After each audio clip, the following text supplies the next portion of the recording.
ایک صاحب نے عجیب و غریب سوال کیا ہے کہ مولانا صاحب اہل حدیث کی تعداد ہمارے شہر میں بڑھ رہی ہے، اس کی کیا وجہ ہے؟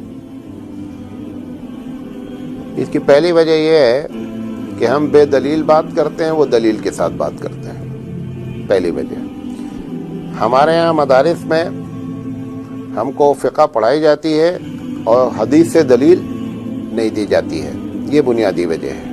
نمبر 2، یہ ایک حقیقت ہے، مجھے کہنا نہیں چاہیے، بعض لوگ اس سے بھی ناراض ہوتے ہیں کہ آپ اہل حدیث ہیں، جس حق کو تسلیم کرو اسی جماعت کے لوگ ماننے لگتے ہیں۔ دوسری وجہ یہ ہے کہ بدعت اور شرک سے ایک بڑی تعداد اہل حدیث کی پاک ہوتی ہے، یہ اس کی برکت ہے کہ لوگ اہل حدیث بنتے ہیں۔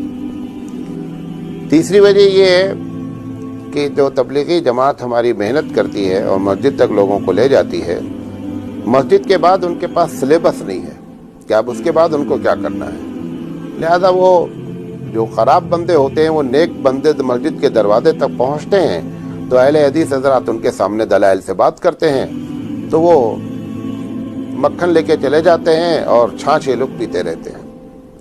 یہ بھی وجہ ہے، واللہ عالم بالصواب۔ ناراض نہیں ہوئیے گا بھائی۔